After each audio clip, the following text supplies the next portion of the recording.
Hi, guys. Welcome back to another episode of Chats from the Blog Cabin. Today, I am joined by author, as you can see by his name, author Wendell White. And I'm telling you, his story is amazing. But before we get into your actual story, tell us a little bit about yourself, which you actually do kind of have to tell your little story a little bit, don't you? Absolutely. Good afternoon. First of all, thanks for having me. You're welcome. Opportunity as well. Like I said, my name is Arthur Wendell White, and I'm a guy from South Side of Chicago. Born and raised in the Inglewood neighborhood.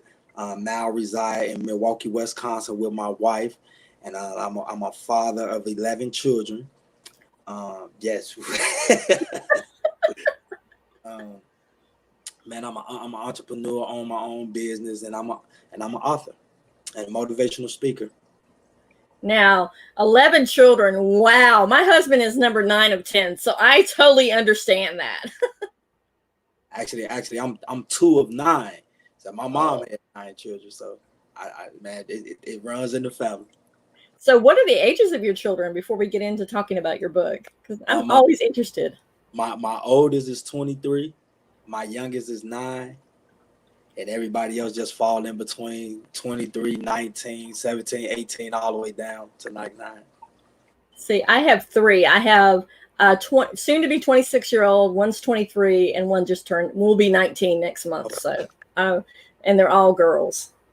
See, I have 7 boys and 4 girls. Woo! And I bet you can say that the girls are harder to raise than the boys, right?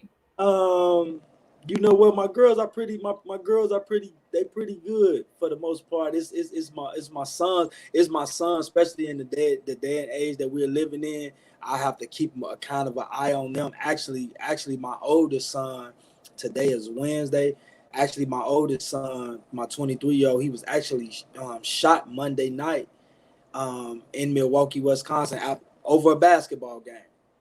Wow. Wasn't nothing that he was doing wrong. Him and the guy got into it over a basketball game on a basketball court. He was out there with his 2 children and his fiance, and the guy shot him. Wow. Is he okay? Yeah, he's in the hospital right now. So this is, that's what we're dealing with right now as a family, and my boys are the ones that I try to, I kind of shelter the most because I know the stuff that's going on out here in this world. And yeah, that's what we're dealing with right now. So we just thank God for sparing his life because God spared his life. And we just gonna keep praying, and we just gonna keep giving God the glory. Yeah, speaking of God, you have a great story called The Devil Thought He Had Me. Now let's talk about that because honestly, when I was reading the bio, I was like, I have to have him on because start out where you grew up and then go into how you led to writing your book. I grew up on the south side of Chicago in the Inglewood neighborhood, and from Inglewood, my mom transitioned us to the far south side, which in Chicago we call it the Wild Hundreds, and that's like the far south side. And I grew up in both places, and from birth, I'm gonna say from birth, everybody in my family sold drugs. Everybody sold drugs. Either they sold drugs or they were addicted to drugs. Either or. And but as a child, when you're growing up and you see certain things, you tend to result to whatever you grew up around. I've never seen people going to work with briefcases and wasn't no father figure in the household. Like I said, my mom, she had 9 children, and she didn't have a strong role model male in the household, to teach us how to be men. And the role model the guy who I looked up to, he was my uncle, my mom's brother. And by the time he was like 25 years old, he was a millionaire from selling drugs. And that's who I looked up to. That's who I emulated. That's who I tried to copy my lifestyle after.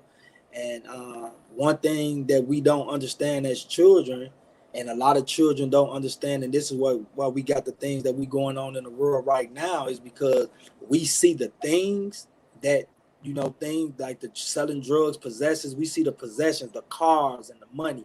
but we don't understand all the heartache and devastation that it brings to somebody else's life, and it ultimately brings to your own life. Which you have to go through certain things and trials and tribulations that you have to go through for selling the drugs. I never imagined the things that we went through with selling drugs that we had to go through. I never you can never understand that. You will never be able to. That's the part when they're recruiting you to be in these gangs and sell these drugs, and they don't tell you that part. They don't tell you is chaos, confusion, death and destruction around the corner. They just show you the drugs and the money and the cars, and they said, do you want this and you can have that. But they don't say it's a possibility that you could lose your life in this. It's a possibility that you could lose your freedom in this, And as a child, you naive, you really don't know any better. So you understand that, it's a possibility you can go to jail for selling drugs because it's wrong. But you're willing to take that risk for the simple fact is, okay, I'm willing to take a risk to have shoes on my back and clothes on my back and shoes on my feet and food on my table, or sit here and you starve, or you sit here and you don't have these things that you really think you need to be in this in crowd that you think you need. Because like I tell my kids, if somebody laugh at you for something that you don't have, them are people you don't need to be around anyway. Wow. So your turning point was, I'm going to read the little script part of it. It says, after getting beat up and put into the trunk of a car, I knew then and that I wanted to help youth and adults all over the world to not make the same decisions I had made. So let's talk about that turning point. Well, June 22nd, 1999, I was in the middle of a drug deal that went bad, and some guys end up beating me real bad. Like 20 guys end up beating me real bad and beating me with a bat, and and put me in the trunk of a car and left me on the side of a garbage can, left me for dead. And as I laid in that hospital bed for 6 weeks and laid him on my best friend's couch for another 4 weeks, healing up, trying to heal from the beating, I knew right then and there that I just wanted to do something. I wanted to make something positive out of this negative that I had just went through. And right then and there, man, I started telling myself that I just want to help the youth not have to go through the things that I had went through. But the whole thing with trying to help them, I never knew how that looked because I never knew no one that to even walk me down that path. So even at eight, I was like 18 to 19 years old.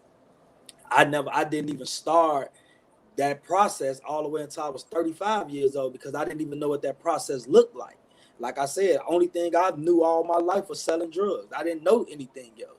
So I had to put myself around men and different people that didn't think like me, that didn't come from the same background that I came from, that was out of the streets, and I had to put myself around them, and I had to have a learning attitude and a teachable attitude and was able to be taught. But it started when I gave my life to Christ on June 29th, 2014. When I gave my life to Christ, and that was the best decision that I've ever made in my life.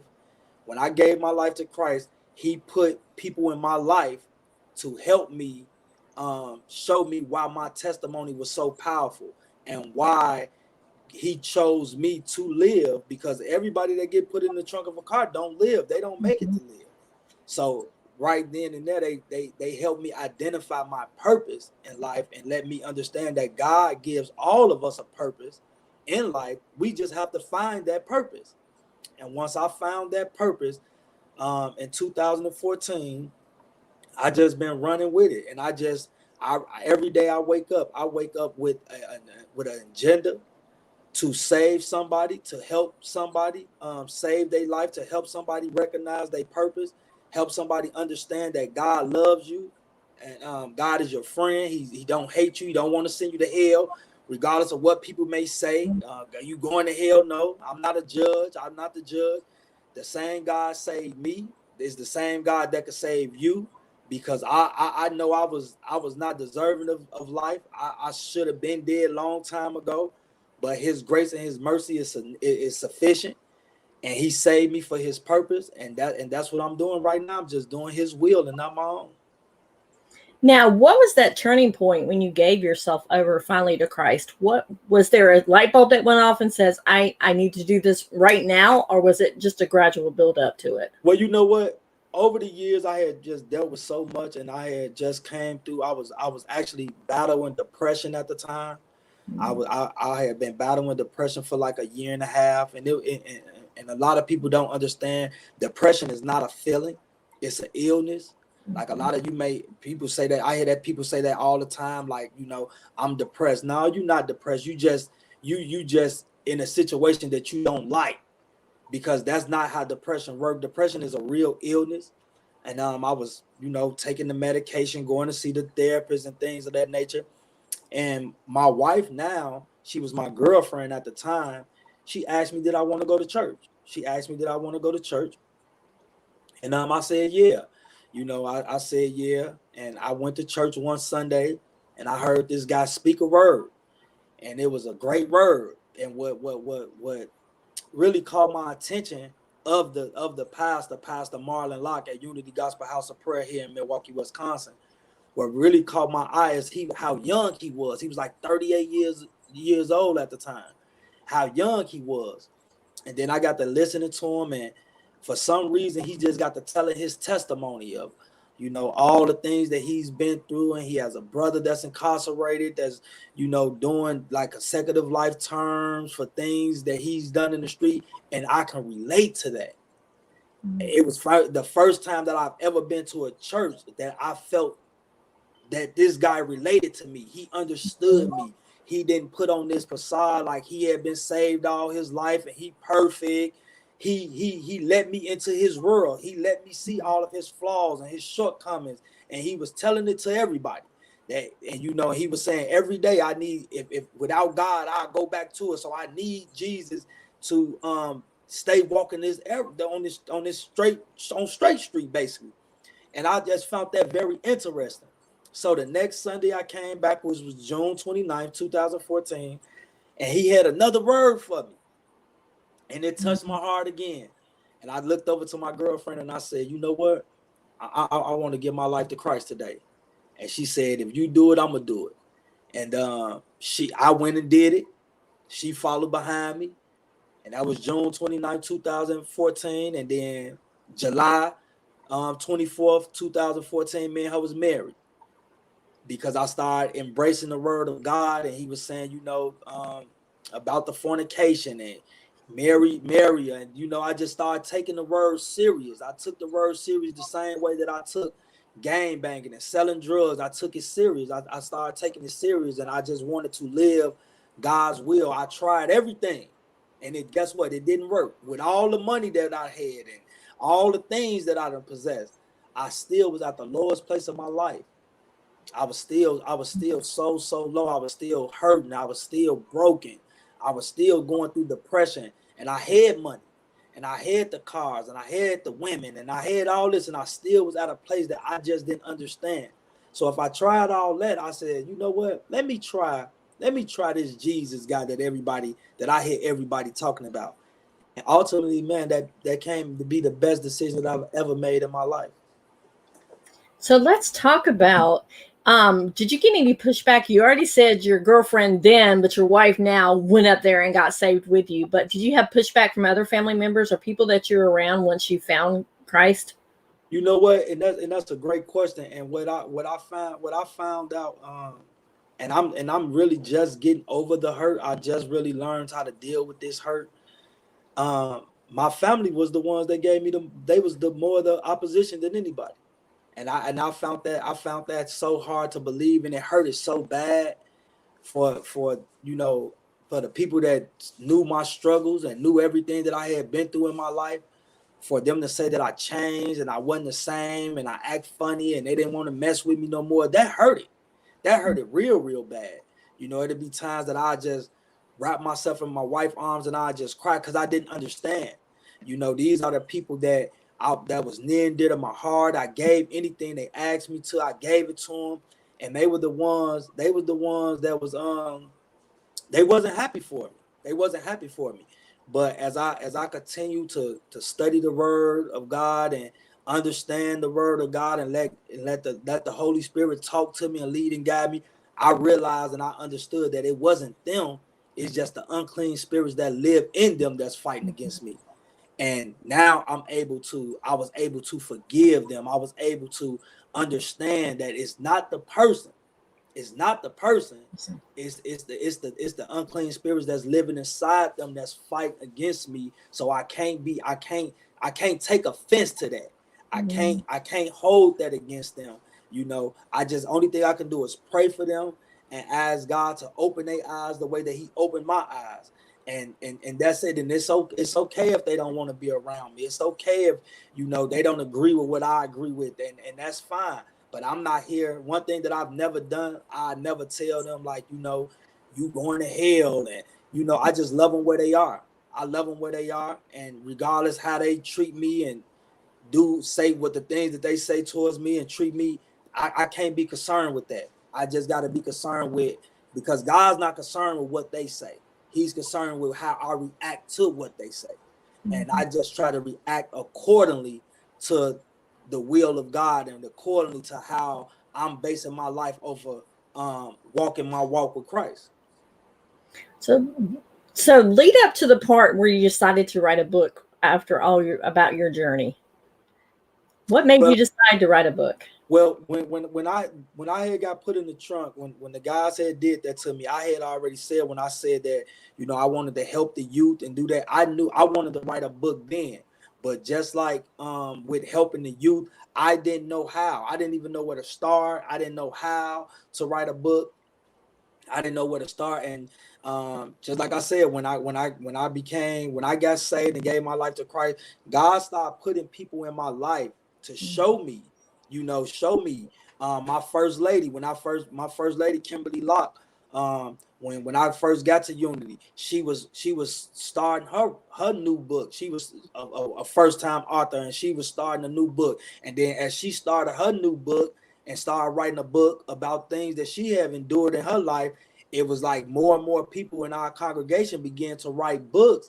And it was just basically God was just showing me like this is the avenue. This is the avenue, even all the way down to the name.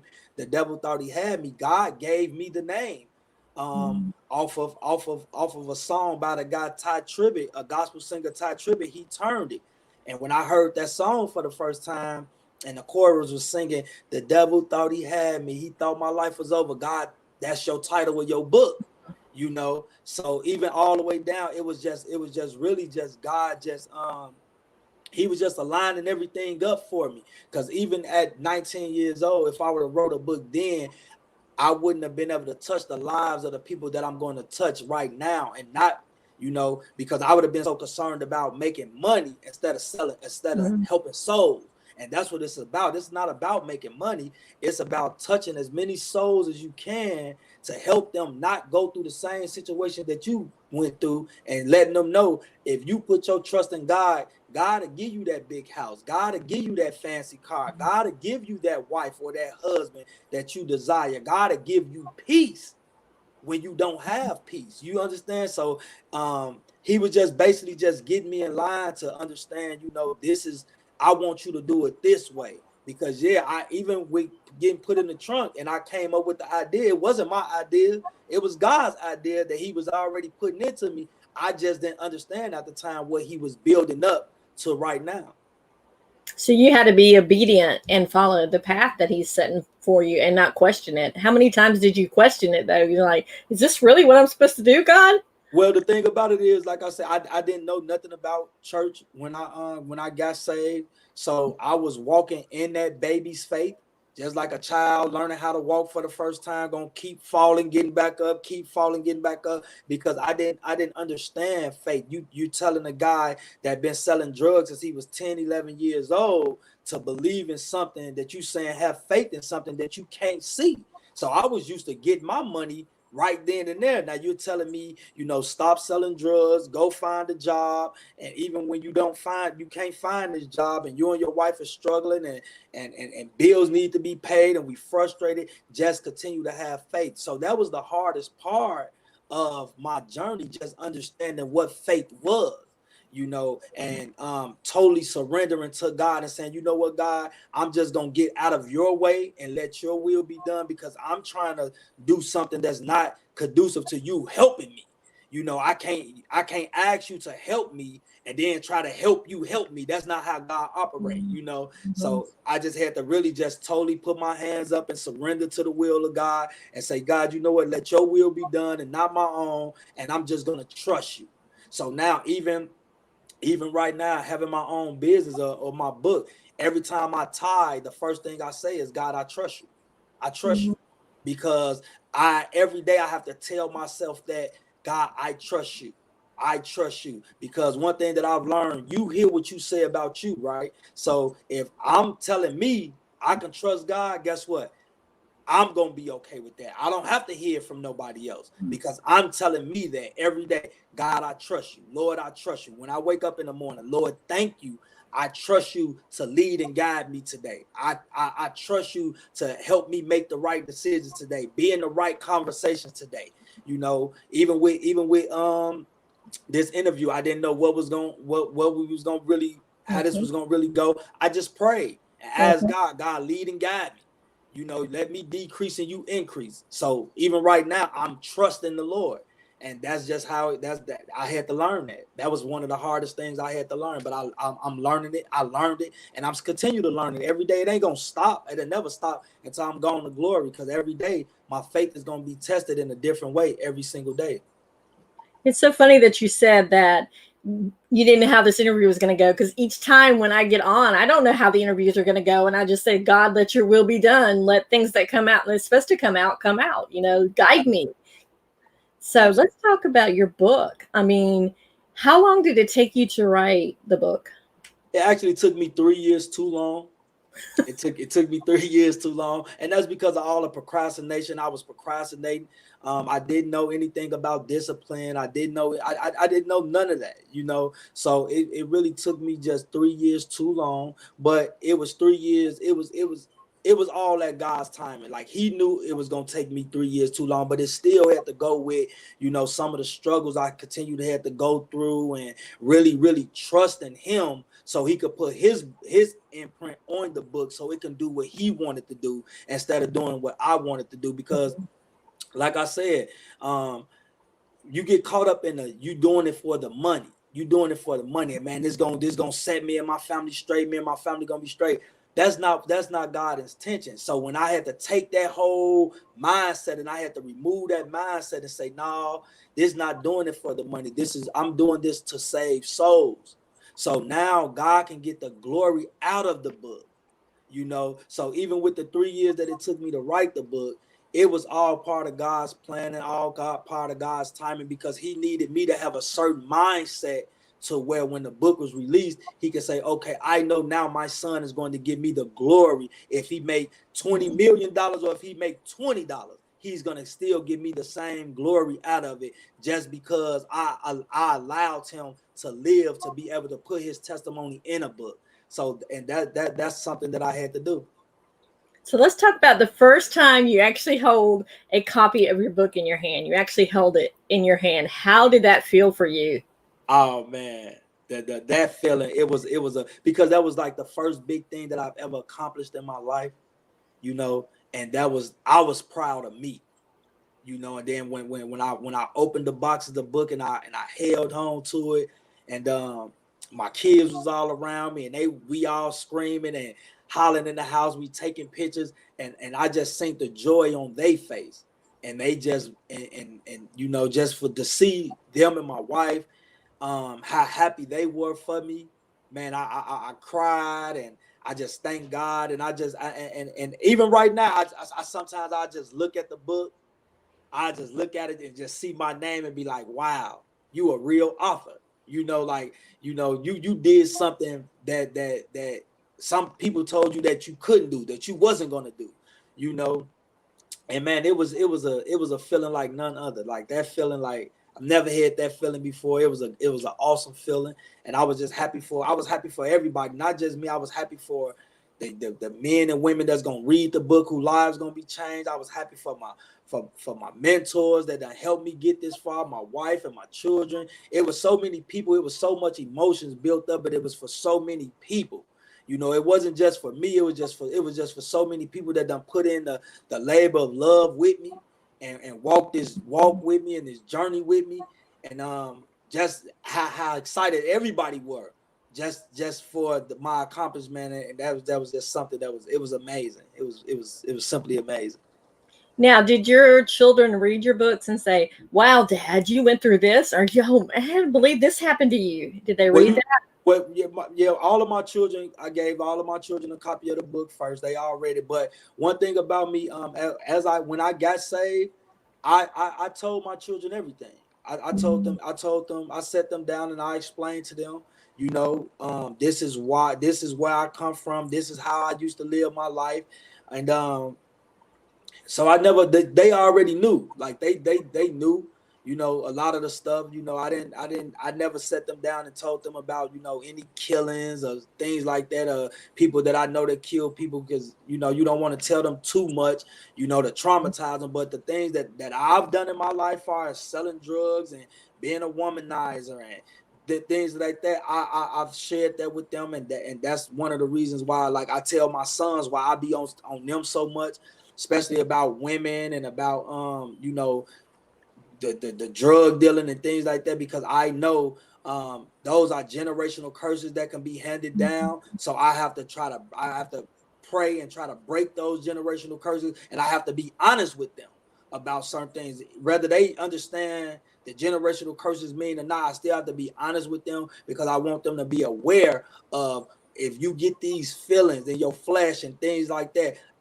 talk to me, so we can have a discussion and a conversation about it, so I can let you know this is why that you are having these feelings, and this is why you have this mindset and things of that nature, so I can help you, because the only way I can help you if you be honest with me. And this is something my mentor told me: if you lie to me, I can't help you. Well, I love that. Now, you also have to kind of have the added worry of what's happening in the United States right now with black men and black women, but mostly black men. They're being targeted. So, how do you approach that with your children?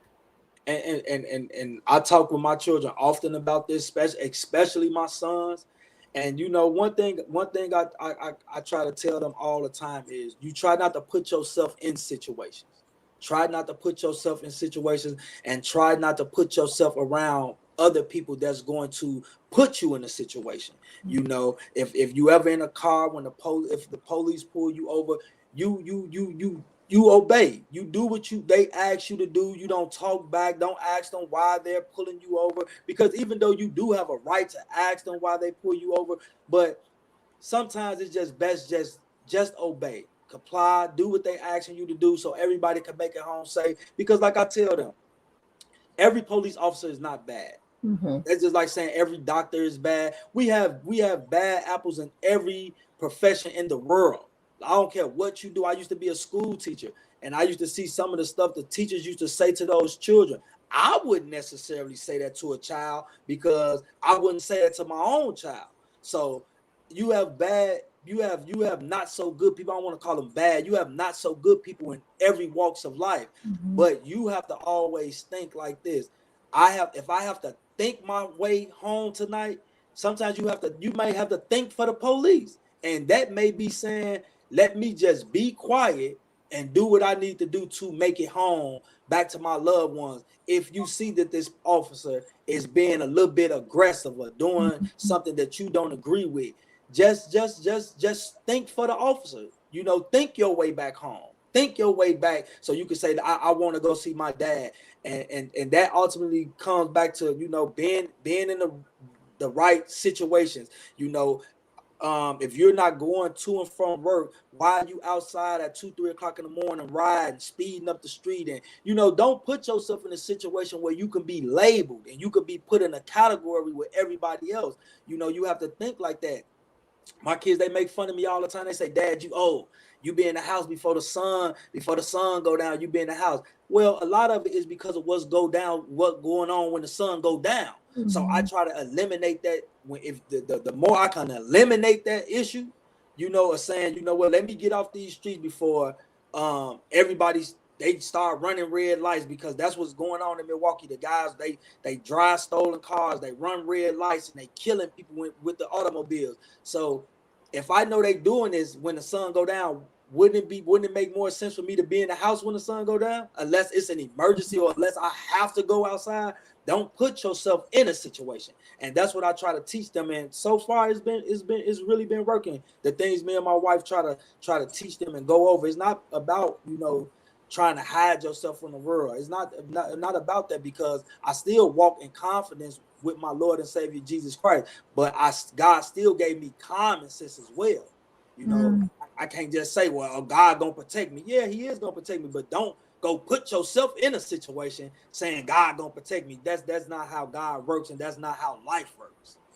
Yeah, I love that. So you took your book. Did the motivational speaking come after your book or before your book? You know what? I always had it in me. I always had the motivational speaking in me. It was really once I tapped into my purpose, I understood that was me. Because even my friends when I used to live in Chicago and I used to sell drugs, and I used to be talking to the people that was addicted to drugs, and they'd be telling me like, man, I'm trying to stop. And I encouraged them like, yeah, you need to stop, man. You could do something better with your life. You great. And some of my friends used to be telling me, they used to laugh at me like, Dale, you trying to make them stop. This is our money.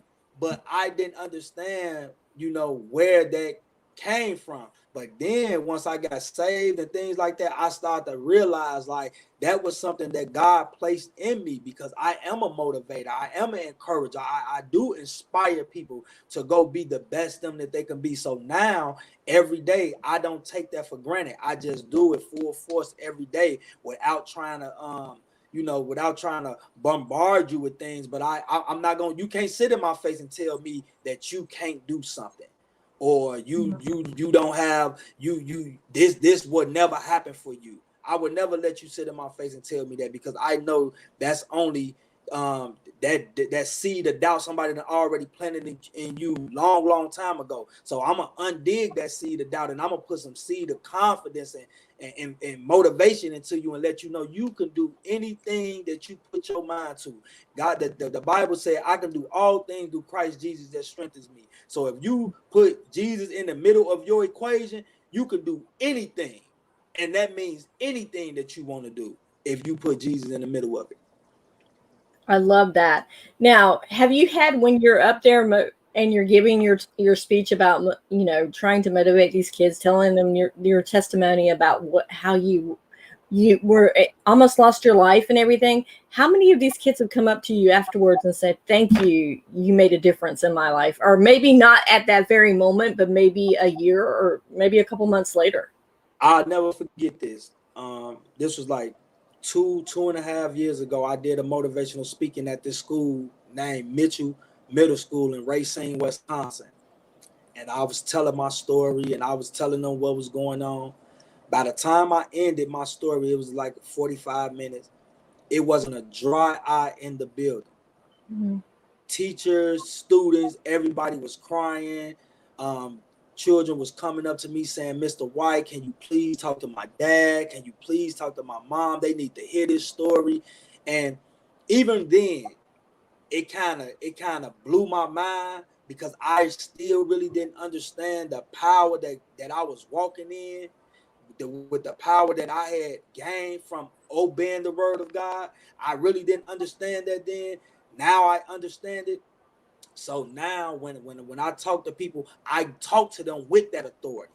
I know how to control the room now, and I talk with that authority. So you have no, even if you walk out of there and you say you didn't get nothing out of it, right? Mm-hmm. I know that I planted the seeds. And sometimes that's all we have to do is plant those seeds. Then I'm going to let you water it, and then God's going to give the increase. I'm not going to try to do it all at once. I can't do it all, because it's not my job to do it all. So guess what? Sometimes you ain't going to get the amens and the yells and the hollers and the screams and all that. But just know that you planted those seeds. Now, what you do is you go home at night and you pray and ask God, God, I did what you declared me to do. Now, I pray that you send somebody to water those seeds, and I know that you're going to get the increase out of it. I love that.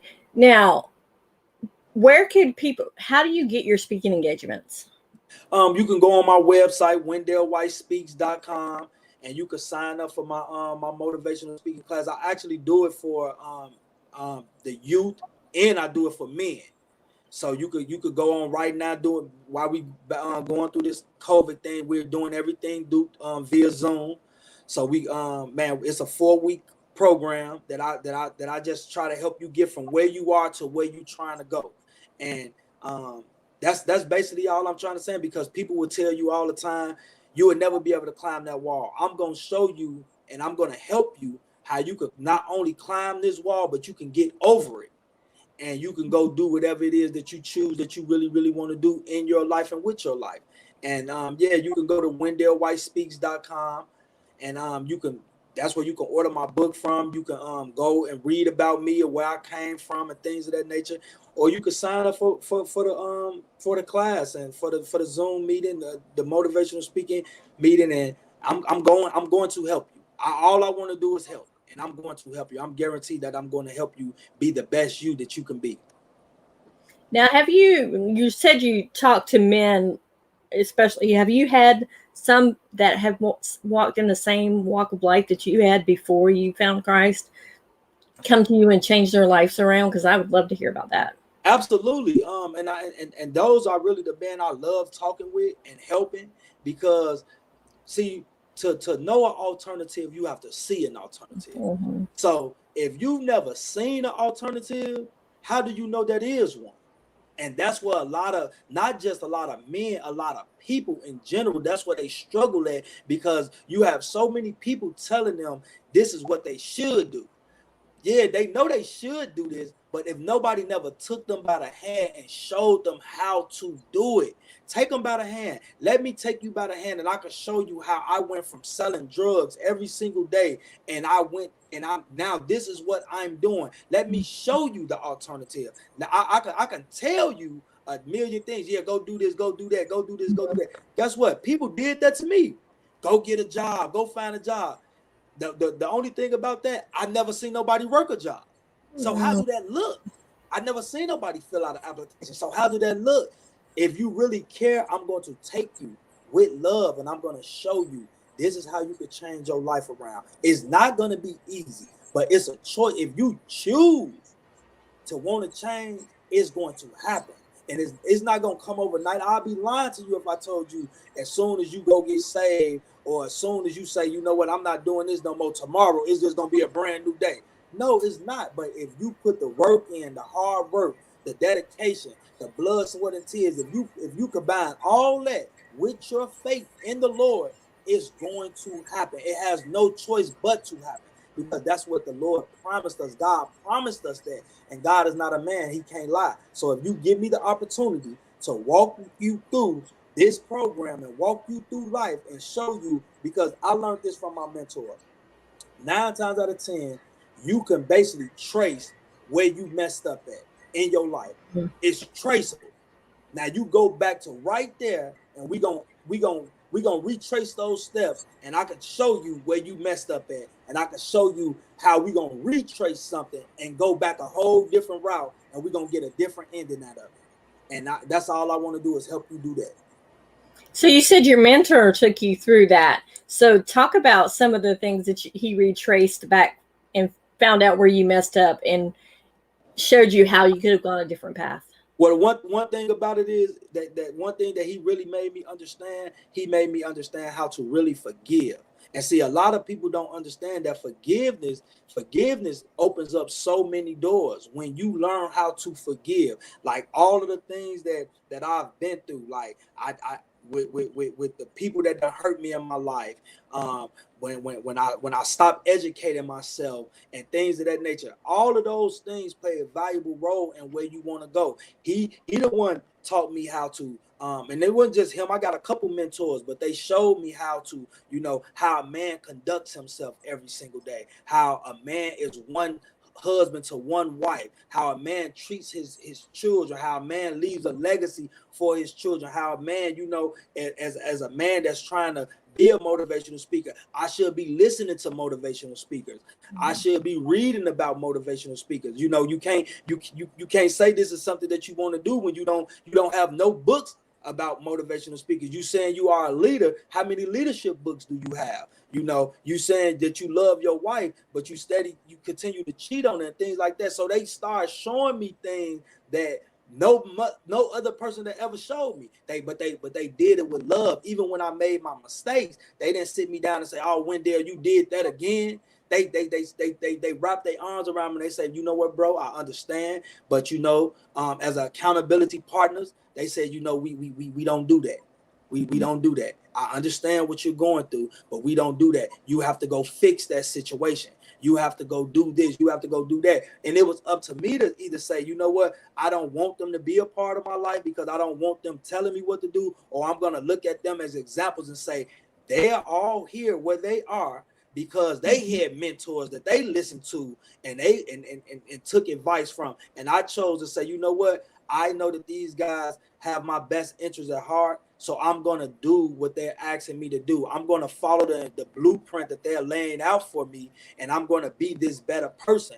You know, even with my faults and my shortcomings, they still was able to love me. And that's what real mentorship is about. It's not about me condemning you, saying you did that again, you did that again. It's about me loving you through whatever you're going through and letting you know what, I'm still here for you. You fell down 7 times, but we're going to pick ourselves up 8 times and we're going to keep it moving.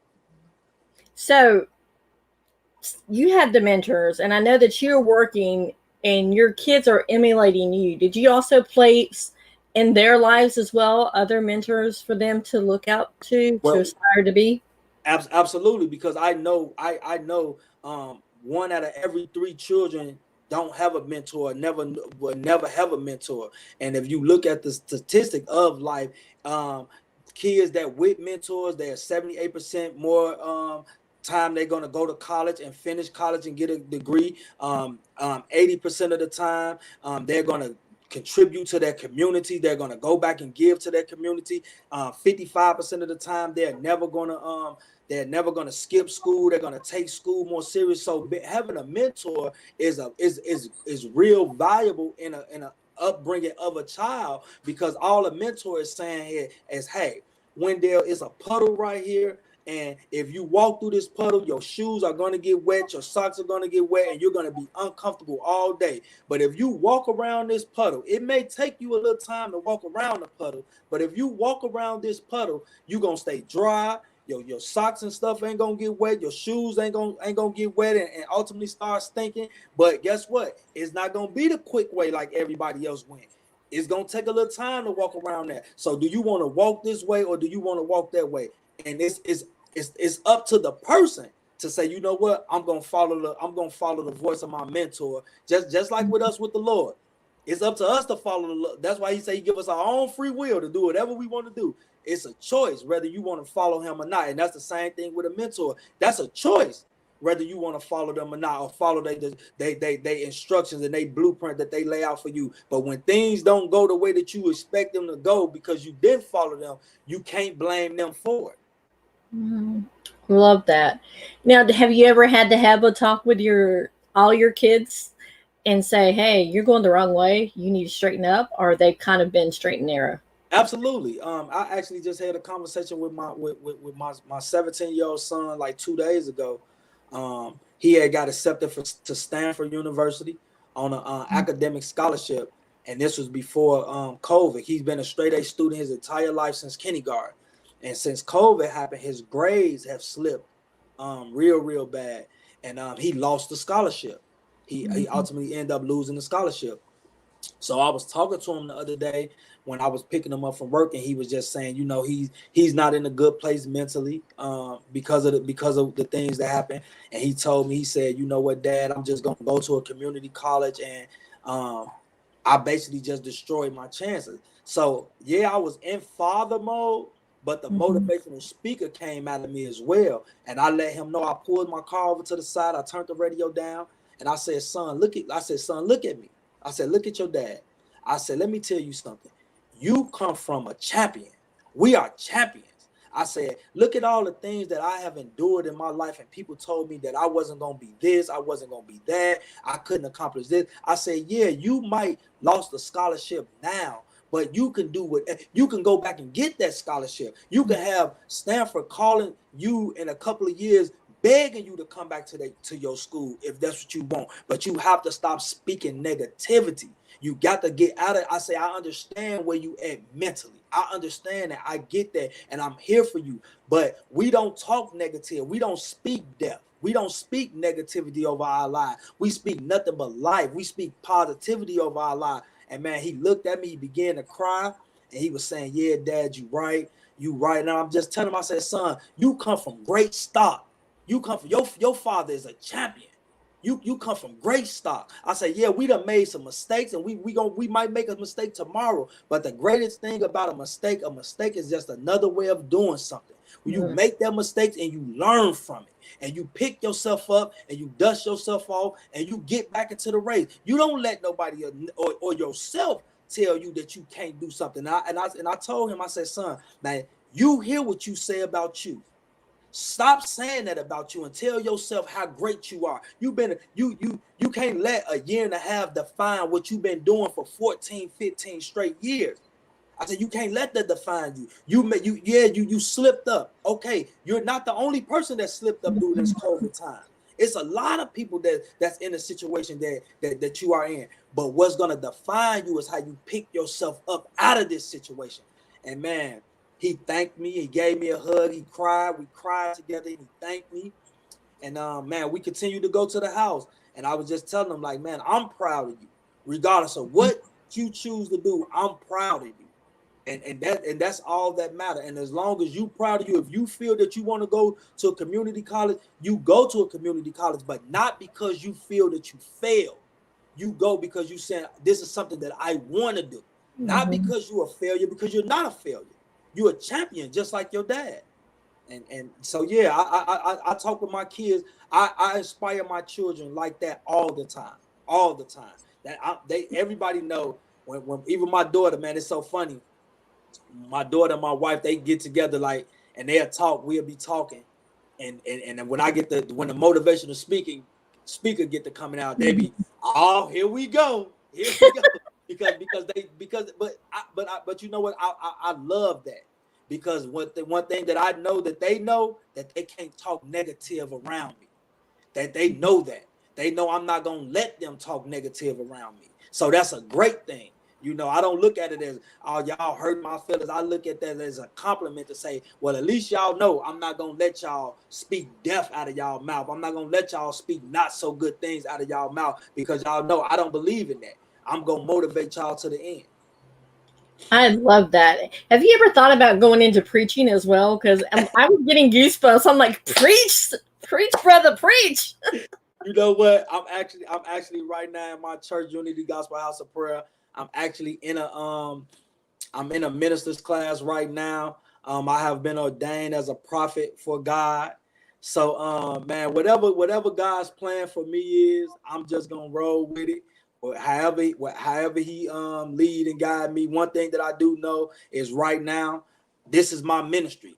Ministry is not always about being on the pulpit or nothing like that. Just like you said, you just got goosebumps. This is my ministry. So this is the way that I minister. So I thank God for the gift that he's given me.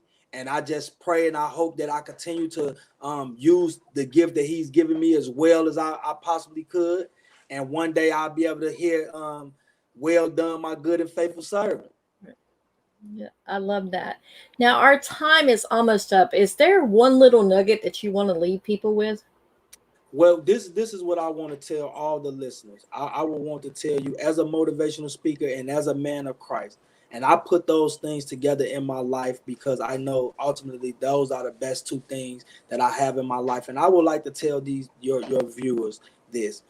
I cannot tell you who to believe in or what to believe in, but the man Jesus Christ, who I believe in and I know that was risen from the dead, I know with him in your life is nothing that you cannot do. If you put God first into your life, your whole entire life will change. You will be able to do over an abundant thing. I can't even tell you what the stop putting a ceiling on what God can do. God has no ceiling because the world is his and everything that's in it belongs to him. So we don't put no cap on God or no ceiling on God. And if you put your trust and all of your heart and your love and your blood, sweat, and tears into loving God the way you love something else or that thing or that person, it's not nothing that God would not do for you. It's not nothing that he would not reveal to you, and you will live an abundant life. God said he sent his son Jesus so we can live life and life more abundantly. That means more abundant peace. That means more abundant in our finances, more abundance in our marriage, more abundance with our children. That means abundance is abundant. Everything that we have, we gonna be healed. Our minds will be healed. Our hearts will be healed. This is the things that God wants to give us. But do you really want to receive it? Because when somebody give you something, you have a choice whether you want to receive it or not. And if you receive Jesus Christ as your Lord and Savior and really take it serious, what Jesus wants for you, skies is the limit for you. Skies is the limit for you. So I just pray for everyone that listen to this message on today. Give Jesus your heart. Give him your heart and just watch how he can change your frown into a smile and how he can lift up bow down heads. He can deliver you from any situation that you think, any generational curse, any stronghold. He can take it all away. All you have to do is believe. And that's all I pray for tonight. When I go to bed tonight, I'm going to pray that every viewer that listens to this, that they believe that God can change their life, because I know he can change your life because he changed mine. Wow, that's a great nugget to leave on. Now tell people where they can find you at. Um, you can go on my Facebook page, author Wendell White, or you can go via Instagram, Wendell W_24, or you can go to my website at wendellwhitespeaks.com, and you can reach me. You can even go on my I'm sorry for keep saying but you can go on my email address, info@wendellwhitespeaks.com, and man, just hit me. I'm willing to talk to you. I'm willing to go back and forth with text messages with you, however you need me in whatever capacity. Don't think about money. Don't think about, oh, I need this money. If you don't, guess what? God is my provider. God would never let nobody come into my life that's going to take advantage of me. He would never do that. And he has given me common sense that I would never let nobody take advantage of me. But guess what? He has gave me a heart for his people. So if you need me, I'm there. I'm willing to answer any questions that you need. I'm willing to do anything that you think that you need my help to do. I'm willing to help you. Like I said, I'm willing to help you climb this wall and get over it if that's what you want to do. Wow. Wendell, I really want to thank you for being on today. I mean, it's been a great conversation. I wish I could continue chatting on forever. I appreciate it. Thank you. So what is up next for you though? I'm actually in the midst of writing me another book right now. I'm writing another book. My second book I'm writing another book, but my second book comes out June 26th. And I'm in June 26, 2021. My second book come out, part 2 to The Devil Thought He Had Me. So The Devil Thought He Had Me, volume 2 comes out June 26, 2021. Right now, I'm in the midst of writing a third book right now. The book will be called, the title, He Turned It. So I'm writing that book right now. And right now, wherever God leads me, wherever God leads me, I'm just going where he sent me.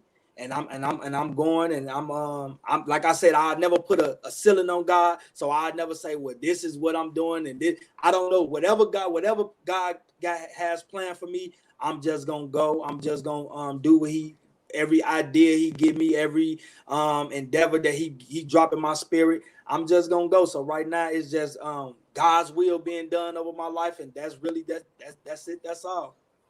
Well, once again, I want to thank you for coming on. I mean, it's been a joy chatting with you. I appreciate it. Glory to God. Thank you. You have a blessed one, Melissa. All right, you too. So, guys, we will see you on the next chat from the Blog Cabin.